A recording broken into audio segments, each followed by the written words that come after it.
কলকাতার বিলাসবহুল সঞ্জীবা গার্ডেনে খুন হওয়া বাংলাদেশের এমপি আনারের পুরো মরদেহ এখনো খুঁজে পাওয়া যায়নি।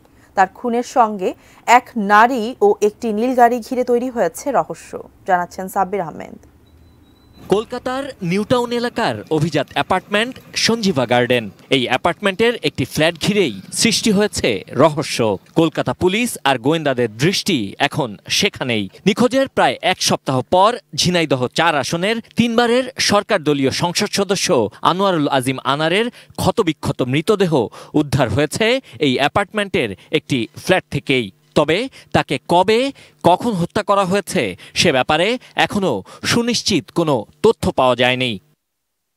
গোয়েন্দারা বলছেন, এই হত্যাকাণ্ডের ঘটনায় বাংলাদেশে গ্রেপ্তার ৩ জনের তথ্যেই এমপি আনারের মরদেহের তথ্য দেয়া হয় কলকাতা পুলিশকে।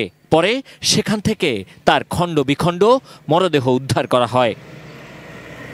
কলকাতার সংবাদ প্রতিদিন জানিয়েছে, এমপি আনার নিউটাউনের এই বিলাসবহুল আবাসনে ফ্ল্যাট ভাড়া নেন। সেখানে তার সঙ্গে কয়েকজন সঙ্গীও ছিলেন, যাদের একজন নারী। বাংলাদেশে গ্রেপ্তার হওয়া ৩ জনের মধ্যে সেই নারীও রয়েছেন। কে সেই নারী, এ নিয়ে তৈরি হয়েছে নানা রহস্যের ডালপালা। ভারতীয় গণমাধ্যম নিউজ 18 জানিয়েছে, এমপি আনারের সঙ্গে এক নারী সদস্য ছাড়াও আরও ৩ জন পুরুষ ছিলেন। যে ফ্ল্যাটে এমপি খুন হন সেটি এক্সাইজ ডিপার্টমেন্টের একজন অফিসারের বলেও জানা গেছে।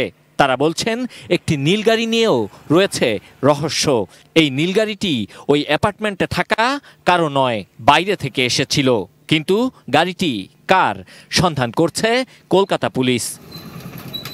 কলকাতার গণমাধ্যম জানাচ্ছে, নিউটন থানা পুলিশ এবং বিধাননগর গোয়েন্দা শাখার পুলিশ ও এসডিএফ অধিকারীরা তদন্তে নেমেছে।